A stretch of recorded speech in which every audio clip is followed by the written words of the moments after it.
दोस्तों नमस्कार। आपका स्वागत है। हम आज कक्षा 10वीं के लिए तीसरा पाठ जो है शिशु लालनम उसका अध्ययन करेंगे, उसके प्रश्नोत्तरों को हल करेंगे। पहले हम इस पाठ को पढ़ चुके हैं और इसका अर्थ ग्रहण कर चुके हैं। आज प्रश्नोत्तर करेंगे, तो चलते हैं इसके प्रश्नोत्तर पर। आपके पास आशा करता हूं प्रश्न आपके पास होंगे ही। कि तो मैं यहां से देखूंगा, तो अ, आप पाठ को अच्छे से एक बार अवश्य समझ लें। ये शब्दार्थ हैं और इसमें भी कोई ऐसे शब्द यदि आपको नहीं पता हो तो उनको अवश्य देख लीजिए। और इसके बाद आते हैं हम प्रश्नों पर। तो पहला प्रश्न है,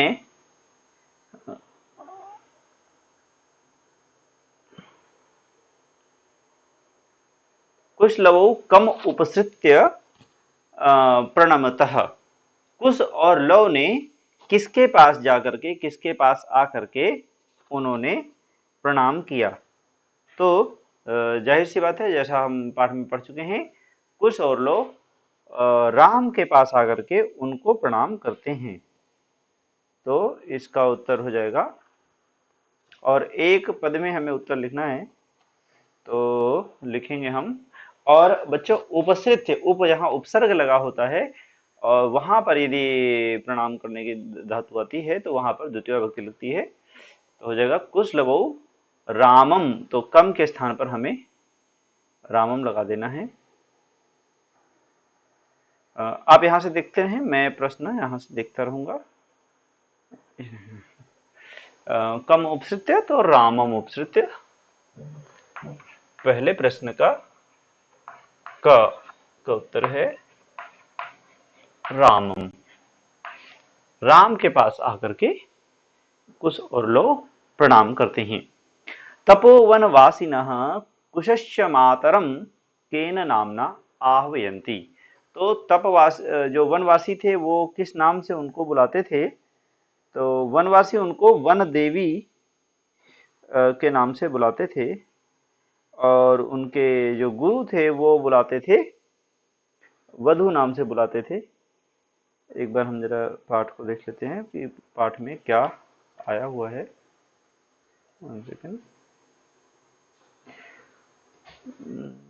देवी थी नामना आह्वयन्ति। तो तपोवनवासिना केन नामना, तो खा हो जाएगा बच्चों देवी नामना। देवी नामना, देवी के नाम से बुलाते थे।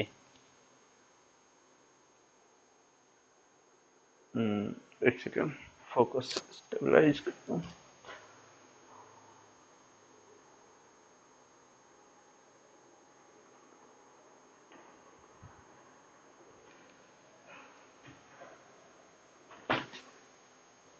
देवी के नाम से बुलाते थे।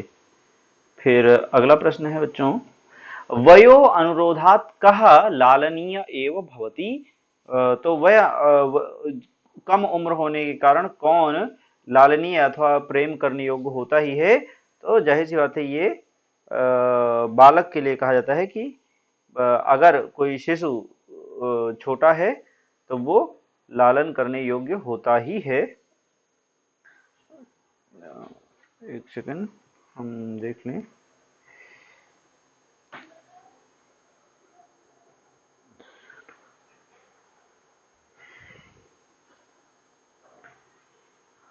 गुणमहताम अपि भवति शिशुजनो शिशुजनः। तो कह लालनीय शिशुजनः, यानी जो बच्चा हो, छोटा हो, वो शिशुजनः।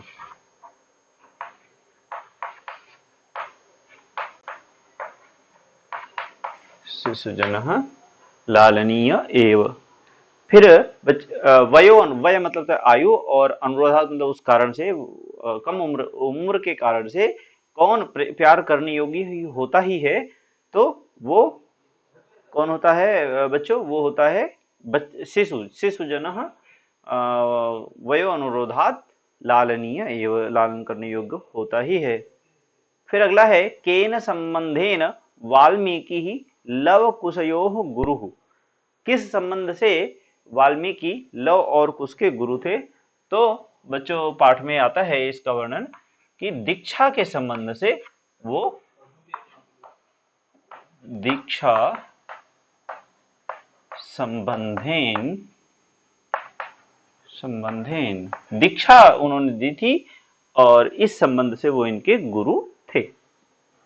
फिर बच्चों अगला प्रश्न है कुत्र लव कुशयोः पितुः नाम न व्यवह्रियते। कहां पर लव और कुश के पिता का नाम व्यवहार में नहीं आता था? तो मित्रों एक सेकंड, वने या तपोवने, तपोवन में ऐसा होता था कि उनके पिता का नाम नहीं आता था, लेकिन हम एक बार देख लेते हैं।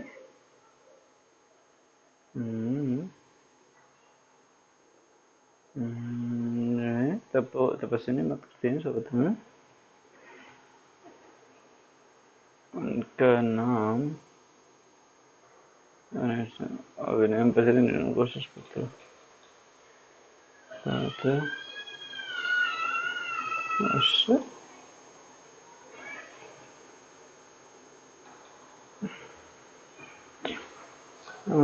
कश्चित् तपोवने तस्य नाम न व्यवहरति, यानी तपोवन में तपोवन में उनका कोई नाम व्यवहार में नहीं लाता था, कोई उनका नाम नहीं लेता था। फिर इसके बाद अगला है बच्चों, अगला प्रश्न है, एक सेकंड,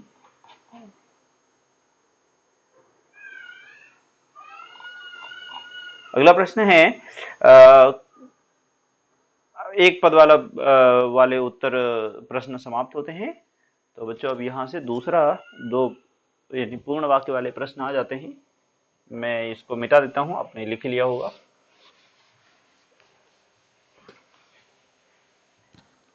तो पूर्ण वाक्य में पहला प्रश्न है रामाय कुशलवयोः कंठाश्लेषस्य स्पर्शः कीदृशः आसीत्। राम के लिए कुश और लव का कंठाश्लेष अर्थात गले लगना, लगने का स्पर्श किस प्रकार का था या कैसा था? तो बच्चों इसका वर्णन हमारे पाठ में आता है और हम पूरे वाक्य में लिखते हैं रामाय कुशलवयोः, ये का लिखेंगे दूसरे का का, रामाय कुशलवयोः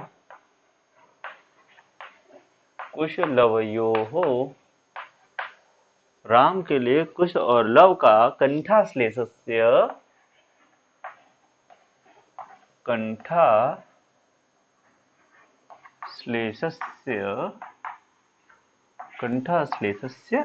स्पर्शः हृदयग्राही, स्पर्शः कीदृशः आसीत्, तो कीदृशः के स्थान पर हम लगा देंगे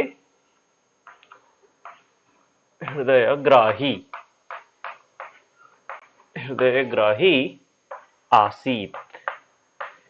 आसीत का अर्थ होता है था। तो ये जैसा प्रश्न है पूरे प्रश्न ही लिख देंगे, केवल एक शब्द कीदृशः के स्थान पर हृदयग्राही आ जाएगा, हृदयग्राही था। उसके बाद अगला प्रश्न है बच्चों, रामः लव कुशौ कुत्र उपवेशयितुं कथयति। वह राम लव और कुश को कहां पर बैठने के लिए कहते हैं? तो बच्चों ये भी हमारे पाठ के प्रारंभ में ही आता है कि रामः कुशलवौ कुश और लव को कुशलवौ कुत्र उपवेशयितुं, तो कुत्र के स्थान पर हम लिख देंगे अर्धासने, यानी आधे सिंहासन पर,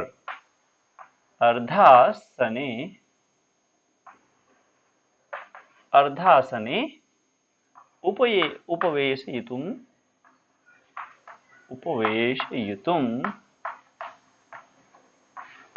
कथयति, बैठने के लिए कहते हैं। कथयति। तो ये भी लिख लीजिए बच्चों। फिर बच्चों अगला प्रश्न है, बाल भावात हिमकरः कुत्र विराजते। बाल भाव के कारण हिमकर अर्थात चंद्रमा कहाँ पर विराजित होता है, कहाँ पर वह रहता है।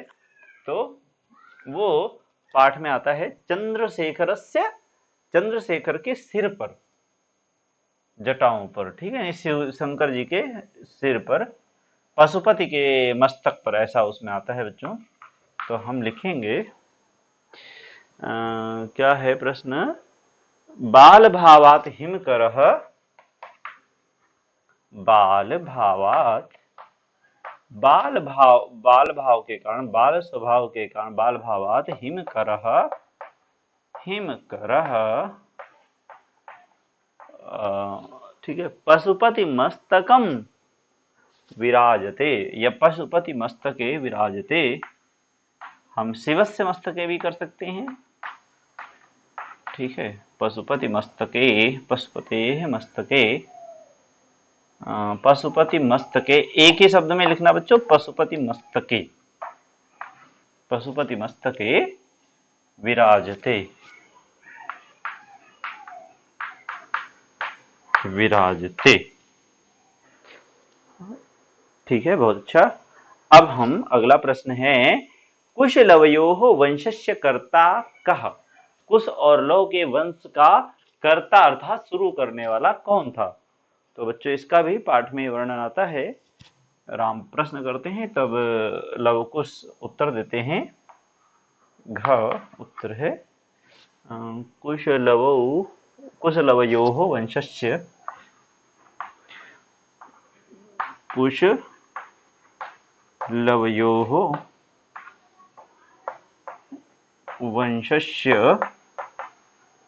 वंशस्य कर्ता सूर्यः, उनके वंश के कर्ता सूर्य थे, सूर्यः। फिर अगला प्रश्न है बच्चों, कुशलवयोः मातरम वाल्मीकि केन नामना आह्वयति। कुशलव की माता को वाल्मीकि किस नाम से बुलाते थे। तो इसका उत्तर लिखिए बच्चों, कुशलवयोः मातरम, माता को, कुशलव की माता को वाल्मीकि, यानी भगवान वाल्मीकि किस नाम से बुलाते थे, केन नामना, तो किस नाम से बुलाते थे, वो वधूरिति, वधूरिति। बच्चों वधू और इति जोड़ करके वधूरिति बन गया, वधूरिति नामना आह्वयति, आह्वयति, नामना में माधा होगा, नामना आह्वयति, आह्वयति। बच्चों हा लिखकर इसके नीचे हमने छोटा सा वा लिखा है, आह्वयति, वो इस नाम से इनको बुलाते थे। तो हमारे पूर्ण वाक्य वाले प्रश्न भी पूरे हो गए हैं। और अब इसके बाद हम चलेंगे अगले, रेखांकित पदेषु विभक्तिम तत्कारणम च उदाहरणानुसारम निर्दिशत।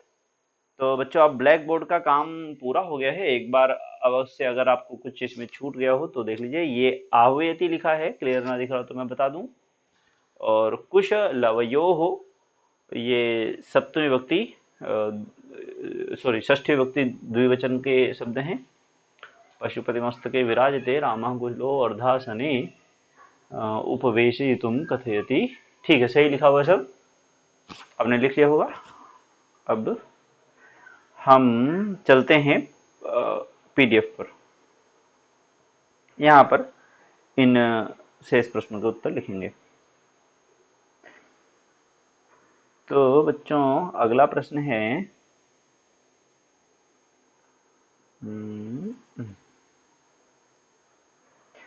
रेखांकित पदेषु विभक्तिम तत्कारणम च उदाहरणानुसारम निर्दिशति। यहाँ पर हमें बतानी है कि यहाँ पर कौन सी विभक्ति आएगी और उसका कारण क्या क्या होगा।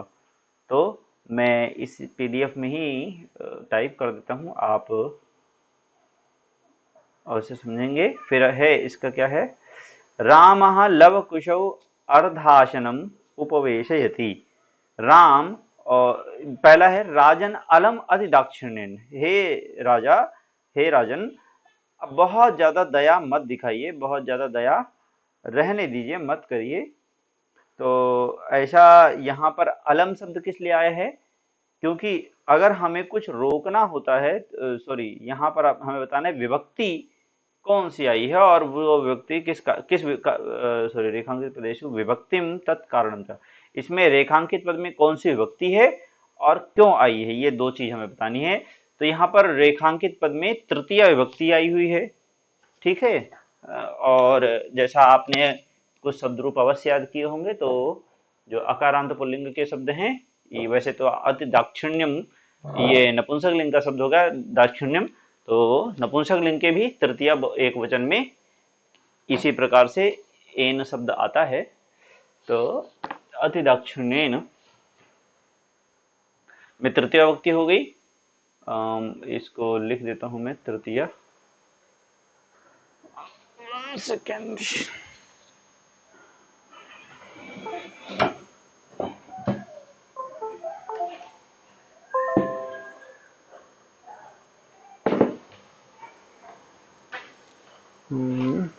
बच्चों बस एक सेकंड, थोड़ा सा मैं अपनी सेटिंग ठीक कर रहा हूँ।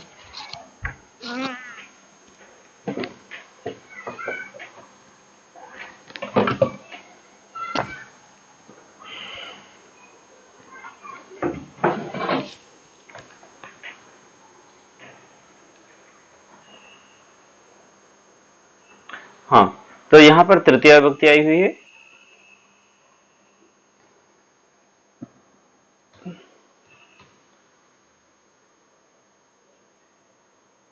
तृतीय विभक्ति तृतीय,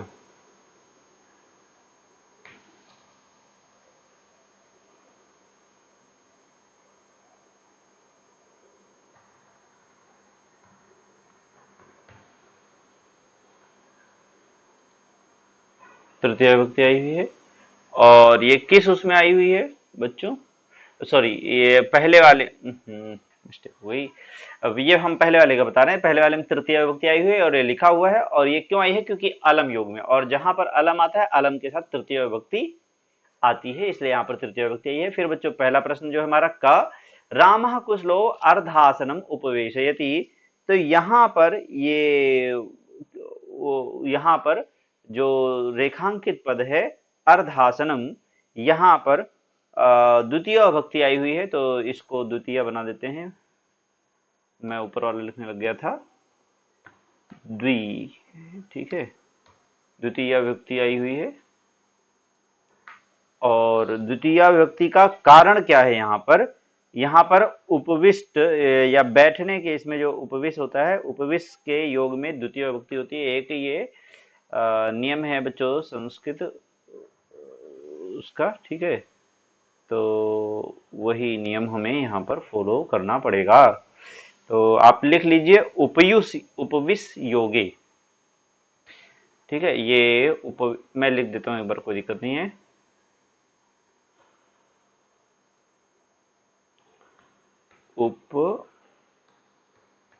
उपविष्ट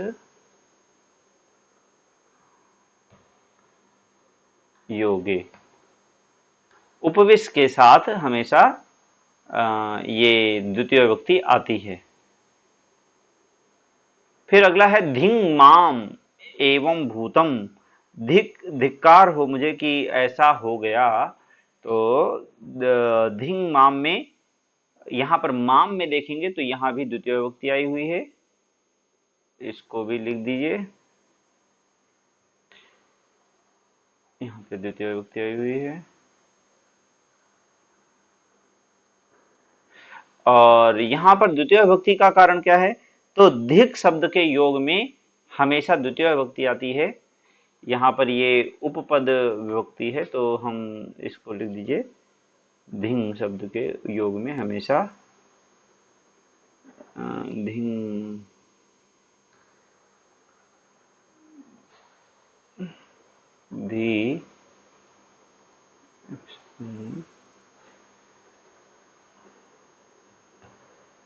धी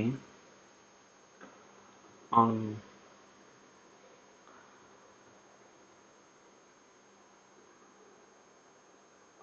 अं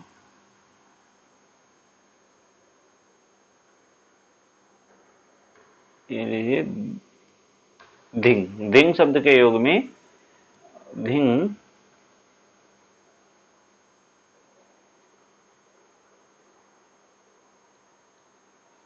धिंग योगे।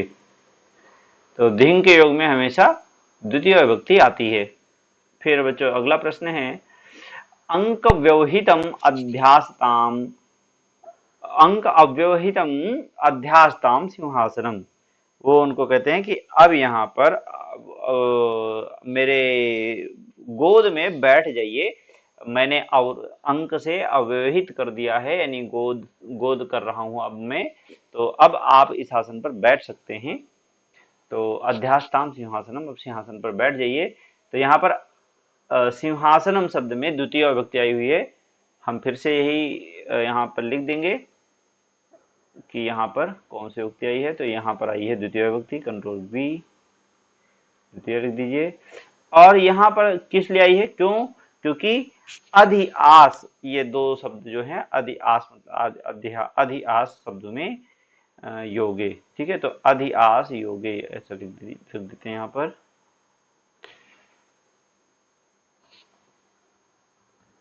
अध्यास योगे, अध्यास के साथ द्वितीय विभक्ति आती है, इसीलिए यहाँ पर द्वितीय विभक्ति आई है। फिर अगला है अलम अति विस्तरेण। यहाँ पर कौन सी विभक्ति आई हुई है? यहाँ पर तो तृतीय विभक्ति आई हुई है। यहाँ पर हम ये भी लिख देते हैं, तृतीय विभक्ति है, तृतीय। और तृतीय विभक्ति क्यों आई है? तो उसका भी कारण है, क्यों? क्योंकि अलम के साथ हमेशा तृतीय विभक्ति आती है, जो पहले वाले नियम में आया है। अलम योगे तृतीया, तृतीया, अलम के योग में तृतीया होती है, इसलिए यहाँ पर तृतीय विभक्ति आएगी। जहां पर अलम आएगा उन सबके साथ तृतीय विभक्ति आएगी। फिर अगला है रामम उपसृत्य प्रणम्य च। राम के पास आकर के और उनको प्रणाम करके, तो इसमें क्या आएगा? तो इसमें बच्चों प्रणाम शब्द करते हैं, तो उसमें द्वितीय विभक्ति आती है, तो इसलिए इसमें भी द्वितीय विभक्ति आएगी, कंट्रोल सी।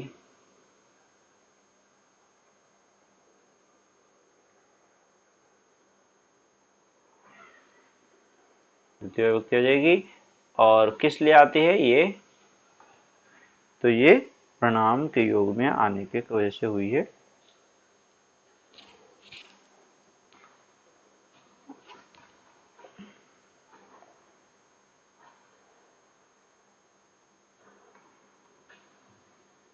प्रणम्य योगे, प्रणम्य योगे, प्रणाम के योग में आने से यहाँ पर द्वितीय विभक्ति आई है। फिर बच्चों ये प्रश्न हमारा पूरा हुआ। अगले प्रश्न पर आते हैं। तो यथा निर्देशम उत्तरत, जैसा निर्देश दिया गया है, हर प्रश्न में अलग अलग निर्देश है और निर्देशानुसार हमें पूरे प्रश्नों के उत्तर लिखने हैं। तो पहला प्रश्न है, जानाम्यहं तस्य नामधेयम, मैं उनका नाम जानता हूं। अस्मिन् वाक्य कर्तृपदम किमस्ति, इसमें कर्ता पद क्या है? तो कर्ता पद के लिए पहले हमें क्रिया पहचाननी होगी। तो क्रिया यहाँ पर क्या है? जानामि, मैं जानता हूं, ठीक है। तो जानता, और कौन जानता है? क्रिया को करने वाला कौन है? अहम। तो यहाँ पर जाहिर सी बात है कर्तृपद होगा अहम। तो कर्तृपदम किमस्ति लिख दीजिए अहम, ये होगा इसका कर्तृपद।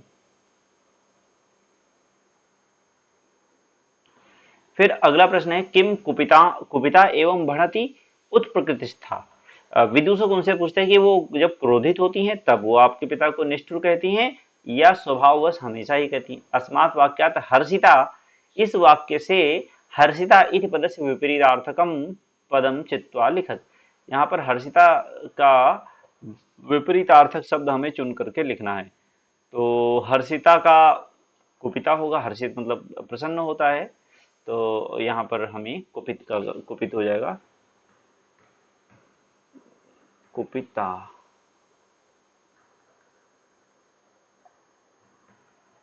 कुपिता।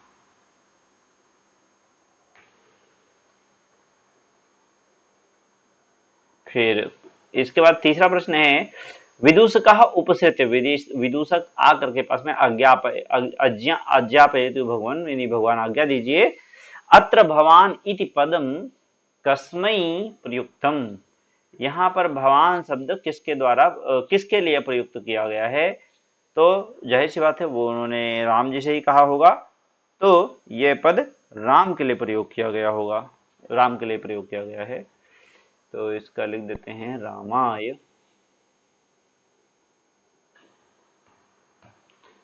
रामाय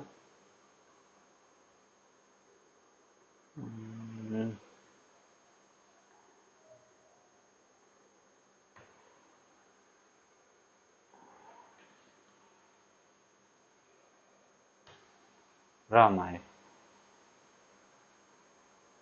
पदम कस्मृतम रामाय।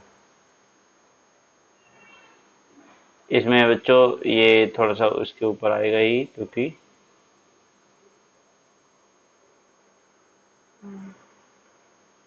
चलो हट गया, रामाय शब्द लिख लीजिए इसमें। फिर अगला प्रश्न है, तस्माद अंक व्यवहितम, इसलिए गोद से व्यवहित सिंहासन पर अध्यास्ताम बैठ जाइए, अत्र क्रियापदम की मस्ती, यहाँ पर क्रियापद क्या है? तो जाहिर सी बात है अध्यास्ताम, बैठने का आदेश किया जा रहा है, तो यही होता है, यही होगा क्रियापद, अध्यास्यताम, तो ये लिख दीजिए, अध्यास्ताम लिख दीजिए।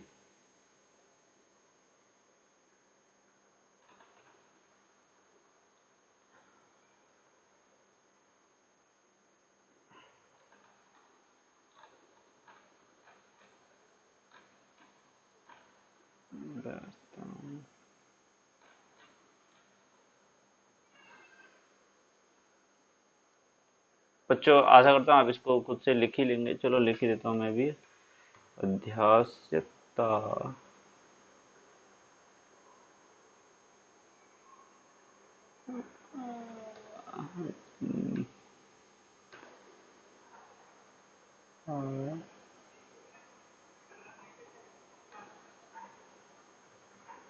अध्यास्ता,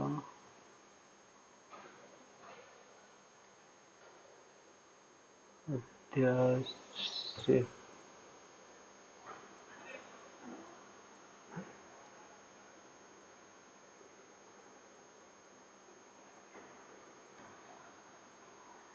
अध्यास्य, अध्यास्य ताम।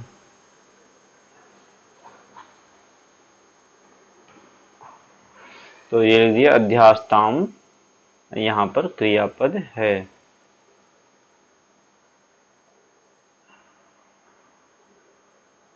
फिर अगला प्रश्न है बच्चों, वयसस्तु न किंचित अंतरम, आयु में तो कोई अंतर नहीं हुआ, मतलब आयु, अत्र आयुषः इत्यर्थे किम पदम प्रयुक्तम, तो यहाँ पर आयुष शब्द के लिए कौन सा पद प्रयोग किया गया है?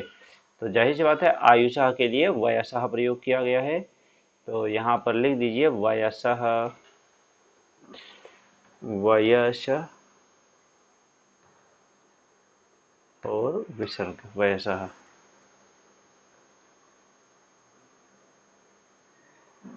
वयसः। फिर इसका अगला प्रश्न है, अधोलिखितानि वाक्यानि कः कम प्रति कथयति, कौन किसके प्रति कहता है ये वाक्य? तो सव्यवधानम न चरित्र लोपाय, तो ये कौन कहता है? ये राम कहते हैं। बच्चों मैं पेन से लिखता हूँ, और अच्छा रहेगा आप लोग लिख ले, मैं केवल बोल दूं यहाँ पर, क्योंकि तो ये होगा रामः, रामः, और ये किससे कहते हैं? तो ये कुश और लव से कहते हैं। तो जैसा अभी हमने ऊपर कुश लव लिखा था, उसी तरह हमें लिखना है दोनों, क्योंकि दोनों एक साथ हैं। कुश लवौ, कुश और लव दोनों हैं। फिर है किम कुपिता एवं भणति उत प्रकृतिस्था। तो ये बच्चों विदूषक बोलता है, लव से पूछता है, लव कुश से। तो इसमें लिख दीजिए विदूषक, विदूषक। और विदूषक ये प्रश्न करता है, और किससे करता है? तो ये कुश और लव से करता है। ठीक है, बल्कि कुश से ही करता है, तो हम कुश का ही नाम लिख देते हैं। कुशम, कुश लिखिए और फिर माँ हलंत कर दीजिए, कुशम। वह कुश से यह प्रश्न पूछता है, कम प्रति कुशम प्रति प्रश्नम करोति। फिर इसके बाद है बच्चों जानाम्य हम तस्य नामधेयम, मैं उनका नाम जानता हूं। तो अब इसमें क्या होगा? जानाम्य हम तस्य नामधेयम, ये कुश कहता है और वो पूछता है कि आप उनका क्या नाम है, आप जानते हैं नहीं जानते अपने पिता का नाम? तब वो बताता है जानाम्य हम, मैं जानता हूं उनका नाम। तो ये कहता है, कुश कहता है, कुशः लिखेंगे यहाँ पर बच्चों।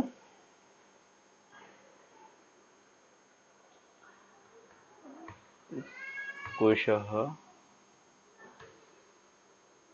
कुशः, कुश कहता है। और ये किससे कहता है? तो ये कहता है राम से कहता है, रामम। कम प्रति कथयति, रामम प्रति कथयति।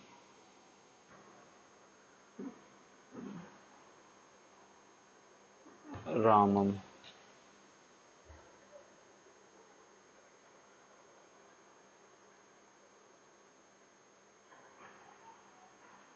फिर अगला है तस्य तस्याह द्वे नामनी, उनके दो नाम हैं।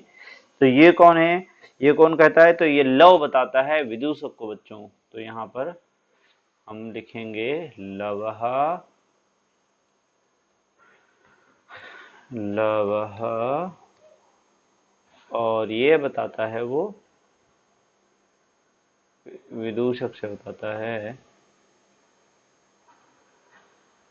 तो विदूषकम, विदूषकम,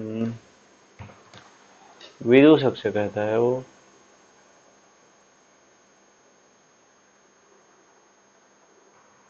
विदूषकम प्रति कथयति लवः। फिर अगला है वयस्य अपूर्वम खलु नामधेयम। बच्चों ये नाम तो पहले हमने सुना ही नहीं, अपूर्व है, ये तो बहुत ही अलग है। ऐसा नाम हमने नहीं सुना कभी। ये कौन कहता है? ये तो ये राम जी कहते हैं। और किससे कहते हैं? कुश से कहते हैं।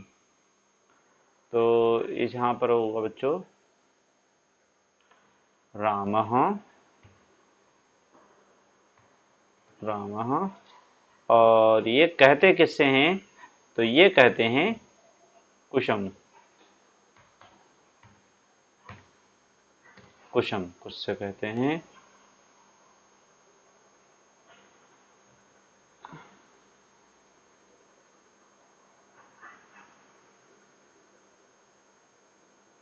तो आशा करता हूं ये आप अच्छे से समझ गए। फिर अगले प्रश्न पर आते हैं बच्चों। तो मंजूषातः पर्याय द्वयम चित्वा पदानां समक्षम लिखत। बच्चों ये भी मैं सही से ही लिख दूं,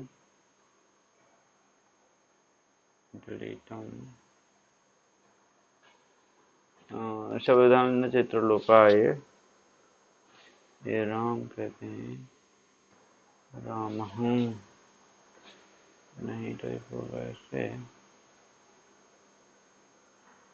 चलो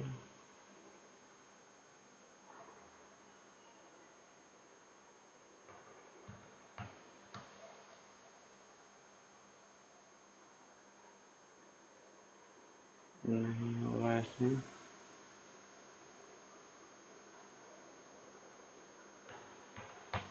रामः,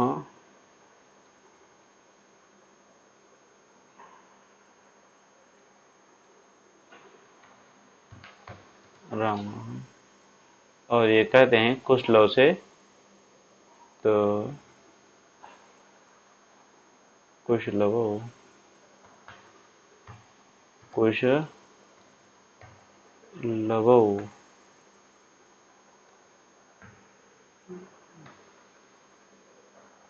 लव ओ।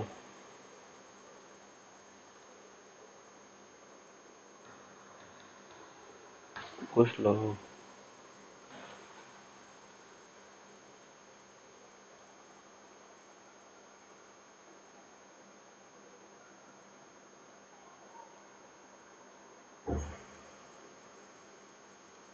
तो बच्चों, अगर पढ़ाने में कुछ आपको आपकी सजेशन हो तो आप प्लीज हमें जरूर, आपके पास बहुत सारे माध्यम है, आप हमें बता सकते हैं तो आप पहुंचाएं। फिर अगला प्रश्न है, मंजूषातः पर्याय द्वयम चित्वा, दोनों दो पर्याय चुन करके पदानाम समक्षम, इन पदों के समक्ष लिखिए। तो हमें यहाँ पर कुछ पर्यायवाची छांटने हैं, दो दो, और वो यहाँ पर लिखने हैं। तो बच्चों यहाँ पे बहुत सारे हैं, तो हिमकर का क्या क्या होगा? हिमकर का एक तो होगा, हिमकर का हो सकता होगा एक तो शशि ही होगा, ठीक है। और ये मैं ऐसा करता हूँ, इसको हाईलाइट कर देता हूँ, ग्रीन से कर दूंगा, हिमकर वाला है, ग्रीन हो गया। तो इसका एक हो गया शशि, ठीक है। और इसका एक और हो गया, ये निशाकर हो गया, ये भी इसी का है। बस ये दो हैं हिमकर के। और फिर अगला है संप्रति, तो संप्रति को हम रेड से कर देते हैं। तो सॉरी रेड। तो अब संप्रति के मतलब होता है अभी, अब, अधुना, ठीक है। तो इसको संप्रति कहते हैं। तो एक तो शब्द है इसके लिए अधुना, दूसरा शब्द ये हो गया इदानीम, ये भी यही है। और बस ये दो ही शब्द हैं संप्रति के लिए, तो इनको इनको यहाँ लिख लीजिएगा, दो दो को। ये आपका काम हो गया। फिर इसके बाद अगला है समुदाचारः। तो समुदाचार क्या लिए कौन सा सही है? तो बच्चों इसके लिए बाद समुदाचार को मैं ब्लू से कर देता हूँ, ये रहा। और इसको यहाँ ब्लू में कलर करता हूँ अगर, तो समुदाचार एक तो हो गया शिष्टाचार, दूसरा हो गया सदाचार। शिष्टाचार और सदाचार। बच्चों अगर आप यहाँ बैठे हैं तो लिखने के लिए, प्रश्नोत्तर हल करने के लिए, तो आपका कॉपी अवश्य होगी, आप लिख रहे होंगे। ऐसे ऐसा करता हूँ। फिर सदाचार शिष्टाचार ये हो जाएगा समुदाचार का। फिर अगला है पशुपति ही। तो पशुपति को मैं कर देता हूँ वाइट, नहीं वाइट नहीं, ये हल्का ग्रे से कलर से कर देता हूँ। तो पशुपति हम भगवान शिव को कहते हैं, और चंद्रशेखर भी हम भगवान शिव को कहते हैं, क्योंकि चंद्रमा उनके शिखर पर यानी सिर पर रहता है। फिर बच्चों इसके बाद कौन सा शब्द है? इसके बाद है तनयः। तो तनय को मैं कर देता हूँ येलो से कर देता हूँ, ठीक है। तनय का अर्थ होता है पुत्र। तो यहाँ पर पुत्र शब्द एक आया हुआ है, एक सुत शब्द आया है, ये भी पुत्र का ही पर्यायवाची शब्द है। कहते नहीं है पवन सुत, हनुमान जी को पवन के पुत्र थे, पवन पुत्र पवन सुत कहा जाता है, तो सुत शब्द हो गया। फिर है सूर्य भानु, ठीक है, ये सूर्य का पर्यायवाची है। और सहस्र दधीति ही भी, ये भी सूर्य का ही पर्यायवाची है, लेकिन इनके लिए हम कलर चुनना होगा हमें। हमने चुन लिया पिंक, ठीक है। तो सहस्रादिधीति ही का हो गया सूर्य और भानु। तो अगर कुछ नहीं लिखा हो तो आप अभी स्क्रीनशॉट ले लें, फिर ये संभव नहीं रहेगा दोबारा दिखाना। चलिए फिर आगे आते हैं, चलते हैं। विशेषण विशेष्य पदानि योजयति, हमें विशेषण और विशेष्य पद मिलाने हैं।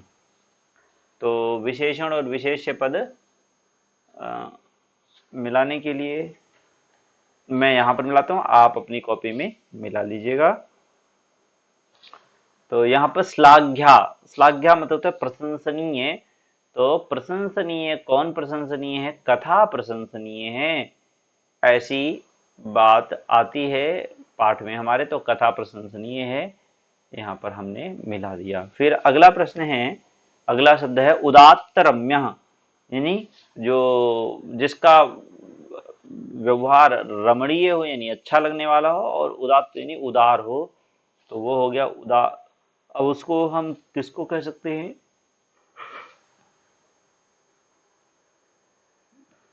बच्चों एक ही शब्द है जो इससे मिलता जुलता है यहाँ पर, वो है समुदाचारः, बहुत सही शब्द है।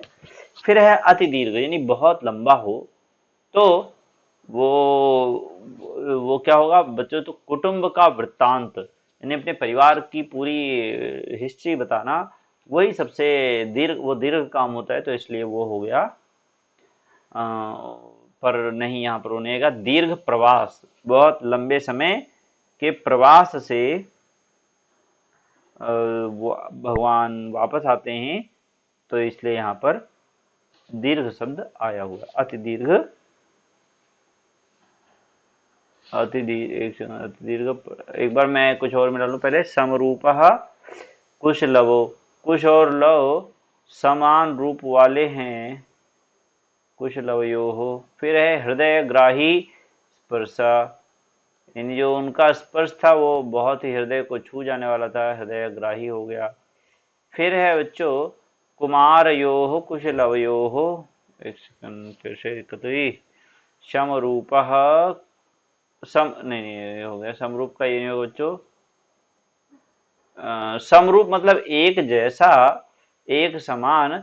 तो कुटुंब वृत्तांता, तो राम जी के मन में आता है कि जैसे हमारे कुटुंब का हमारे कुटुंब मतलब परिवार, जैसे हमारे परिवार की हिस्ट्री है, इनकी परिवार की हिस्ट्री भी कुछ इसी तरह से, ये भी जैसे हम सूर्यकुल में उत्पन्न हुए, ये भी सूर्यवंश में उत्पन्न हुए हैं, और हमारी भी इसके इनके भी पिता निष्ठुर हैं, और मैं अपने परिवार के लिए मैं भी निष्ठुर हूँ, अपने पुत्रों को मैंने ऐसे वन भेज दिया, गर्भावस्था में पत्नी को भेज दिया, तो ये बात यहाँ पर आती है। तो समरूपः कुटुंब वृत्तांतः, बच्चों इसको अन्यथा नहीं लीजिएगा।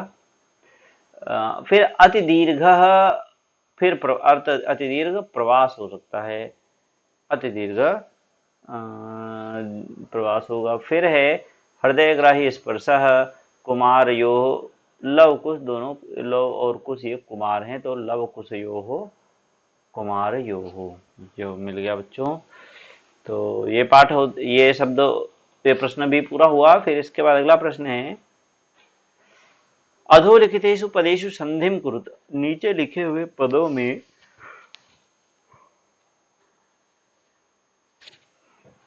संधि करिए।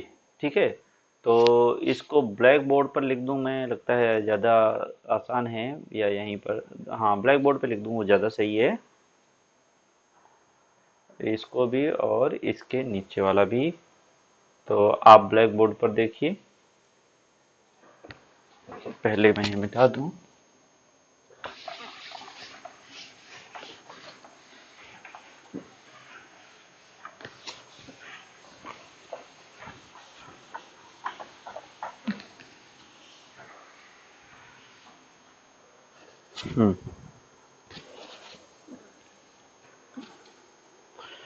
फिर बच्चों तो प्रश्न गया मेरा, ये रहा। द्वयोः अपि, ये मिल गया, तो विसर्ग का हो जाएगा बच्चों र, तो द्वयोरपि हो जाएगा, द्वयोरपि। संधि में कराऊंगा, तो अभी शायद कल एक दो दिन में आपको संधि वाली वीडियो मिल जाएगी, तो उसमें काफी कुछ आपको क्लियर हो जाएगा। तो द्वयोः अपि, दो मिला करके द्वयोरपि बन जाएगा। फिर द्वौ अपि, ठीक है, ये मिला करके बन जाएगा बच्चों, अव का आव बनता है, ये अयादि संधि है, तो द्वावपि, द्वावपि बन जाएगा, ये द्वावपि, द्वावपि बन जाएगा। फिर अगला है बच्चों कह अत्र। अब कह अत्र, ये विसर्ग संधि हुई है यहाँ पर, और ये बन जाएगा को, फिर ये अवग्रह आएगा और इसमें बन जाएगा को अत्र, को अत्र हो जाएगा। फिर है बच्चों अगला प्रश्न है अनभिज्य अहम, तो इसमें भी अवग्रह आएगा अ के स्थान पर, अनभिज्यों, अनभिज्यों, और फिर ये अवग्रह आ जाएगा अहम, अनभिज्योहम, ये हो जाएगा। फिर बच्चों इसके बाद अगला है इति आत्मानम, और यहाँ पर यण संधि है और ये हो जाएगा इत्यात्मानम, इत्यात्मानम, इत्यात्मानम हो जाएगा। फिर बच्चों इसके बाद अगला प्रश्न जो है हम उस पर आते हैं, इसी का अगला भाग है अधोलिखित पदेषु विच्छेदम कुरु, नीचे लिखे हुए पदों को तोड़ करके अब अलग करना है। तो अहम अप एतयोः, तो अहम अपि एतयोः, इसमें तीन शब्द है बच्चों, हम तीनों अलग कर देते हैं। अहम पहले में है, ठीक है, अहम, फिर है अप्येतयो, अप्येतयोः, अपि है, और है एतयोः, एतयोः, अहमपि एतयोः अप्येत्योः करके है। अहम और अब में तो सामान्य संधि हो गई, हमें कोई संधि नहीं है, कोई नियम नहीं लगा, ये बस परा संधि वर्षा संहिता इनकी समीपता होती है वर्णों की। अगला है अपि और ये एतयो, इसमें जरूर संधि हुई है। फिर बच्चों इसके बाद अगला है ये, इसमें यण संधि हुई, ई और आ मिलकर के या बन गया है, ई और ए मिलकर के। फिर अगला है वयो अनुरोधात, तो जैसे विसर्ग का यहाँ पर विसर्ग का ओ बन करके और आ का अवग्रह हो गया था, तो वही यहाँ पर उल्टा हो जाएगा और हो जाएगा वयः और अनुरोधात, वयः जमा अनुरोधात, ठीक है, विसर्ग संधि है। फिर अगला है समानाभिजनो, समानाभिजनो, इसमें बच्चों समान, समान और अभिजनो, अभिजनो, ये दीर्घ संधि आई हुई है, इसका न का और अभिजनों का आ, जैसे विद्यालय में बना उसी तरह बना है। फिर अगला है बच्चों खलु एतत्, ये भी यण संधि का सवाल है, यण संधि का प्रश्न है, खलु